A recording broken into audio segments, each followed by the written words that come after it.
학교 옥상에서 사라진 학생. 그날 밤 비가 내리던 학교 옥상에서 한 학생이 흔적 없이 사라졌다. CCTV에는 학생이 혼자 옥상 문을 열고 올라가는 장면이 마지막이었다. 그런데 이상하게도 옥상 난간 주변에는 발자국이 없었다. 추락 흔적도 범인의 그림자도 없었다.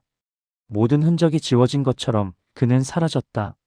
수사팀은 처음부터 이 사건이 단순한 실종이 아니라는 걸 직감했다. 그리고 놀랍게도 이 학생은 사라지기 3일 전 누군가에게 협박 메시지를 받았다는 사실이 뒤늦게 밝혀졌다. 이 사건은 우리가 매일 지나치는 학교라는 공간이 얼마나 쉽게 범죄의 무대가 될 수 있는지 보여준다. 그리고 결말은 여러분이 예상하는 그 어떤 방향과도 다르다. 사건은 비 내리던 평일 밤 9시 27분. 고등학교 2학년 학생인 윤다훈이 야간 자율학습 중 잠시 화장실을 갔다가 돌아오지 않으면서 시작됐다. 교사는 학생이 사라진 지 수십 분이 지나도록 연락이 닿지 않자 즉시 학교 내 CCTV를 확인했고 복도 끝에서 옥상 통로 쪽으로 향하는 그의 모습이 발견되었다. 옥상 문을 밀고 나가는 마지막 장면 이후 그는 화면에서 사라졌다. 교사는 즉시 경찰에 신고했고 수사팀이 밤사이 학교를 통제했다. 옥상은 흔적이 거의 없었다. 비가 오고 있었기 때문에 만약 학생이 난간까지 갔다면 젖은 발자국이 있어야 했다. 그러나 난간 주변은 지나치게 말끔했다. 형사는 빗물만으로는 발자국이 이렇게 깔끔하게 사라질 수 없다고 판단했다. 누군가 고의로 닦았거나 애초에 난간 가까이 가지 않았다는 뜻이었다. 그런데 옥상 한쪽 모서리의 빗물 배수구 근처에서 미세한 흙 자국이 발견됐다. 이 학교는 옥상에 흙이 묻을 장소가 없다. 형사는 이 흙이 학생의 신발에서 묻은 것이라면 그 전 단계에서 옥상이 아닌 다른 장소에서 누군가와 접촉했을 가능성을 의심했다. 수사팀은 옥상만이 아니라 옥상으로 이어지는 통로 전체를 조사했다. 그 과정에서 형사는 계단 난간 아래 미세하게 부서진 플라스틱 조각을 발견했다. 이것은 학생증 케이스에 쓰이는 락클립의 일부였다. 누군가 학생증을 잡아당기다 부러진 듯한 형태. 서로가 몸싸움을 벌인 흔적일 가능성이 높았다. 학생의 교복 주머니에서는 학생증이 사라져 있었다. 형사는 학생의 생활기록부와 최근 상담 내용을 조사했다. 윤다훈은 성적이 학교 상위권이었지만 최근 점수가 떨어진 탓에 스트레스를 받고 있었다. 그러나 상담 기록 중 형사가 주목한 부분은 따로 있었다. 선배 한 명이 시험 문제를 미리 알고 있다며 접근했고 점수를 거래하자고 제안했다. 학생은 이를 거절했다. 담당 상담교사는 학생이 이 사실을 매우 불편해했고 갈등이 있었던 것으로 기억한다고 진술했다. 형사는 그 선배를 찾기 시작했다. 그 선배는 같은 학교 3학년 장도혁. 기말고사가 다가오는 시기, 그는 하위권 학생이었다. 최근 성적이 갑자기 올랐고 주변 학생 몇 명이 도혁 선배가 시험을 마치는 방법을 알고 있다고 말하는 소문도 들렸다.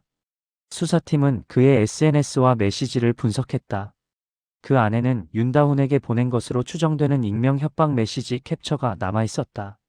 메시지 내용은 단순했다. 이번에도 말 안 들으면 그 위에서 끝내자.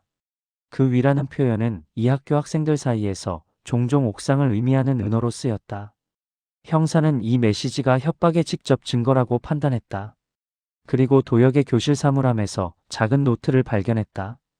그 안엔 시험지 관련된 내용이 아니라 학생들의 상담 일정, 스트레스 지수, 학교 단속 시간 등이 적혀 있었다. 즉 시험을 빌미로 접근하는 척하며 약한 학생을 조종하려 했던 것이다. 도역은 계획적으로 특정 학생에게 접근하고 있었다. 형사는 그가 윤다훈을 옥상으로 유인했을 가능성에 무게를 두었다. 그러나 옥상 난간 근처에 장애가 없고 추락 흔적이 없다면 학생은 옥상에서 떨어진 것이 아니라 다른 통로로 이동되었다고 봐야 했다. 형사는 다시 옥상 구조도를 분석했다. 이 오래된 학교에는 배관 점검을 위한 좁은 설비실이 옥상과 연결되어 있었다. 평소엔 잠겨 있지만 비상시에는 열리는 구조였다. 문제는 그 문이 최근 누군가에게서 강제로 열렸던 흔적이 있었다는 점이었다.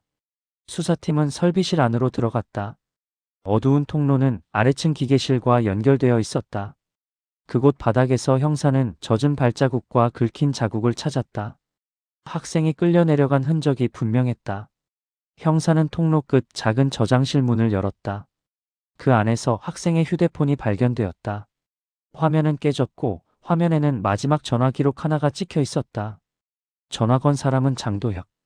형사는 도혁을 즉시 불러 조사했다. 그는 처음에는 무관하다고 주장했지만 학생 휴대폰 위치 기록과 자신이 옥상 근처에 머물렀던 시간대가 일치한다는 사실이 드러나자 표정이 굳었다.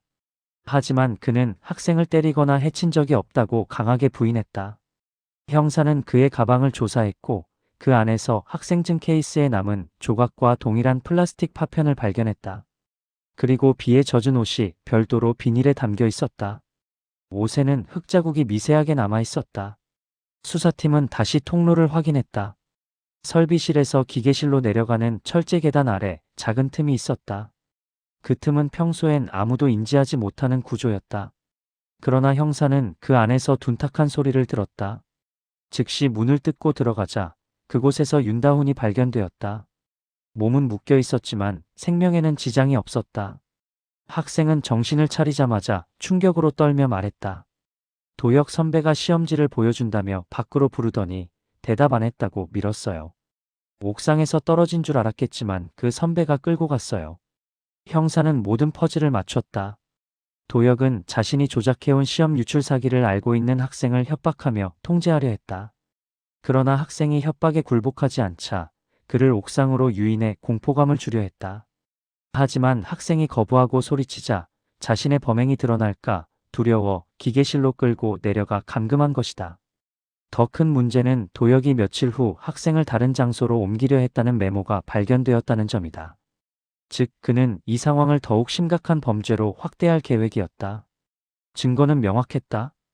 파손된 학생증 케이스 조각, 학생 휴대폰, 통로에 끌린 흔적, 도혁의 젖은 옷, 그리고 학생의 직접적인 진술.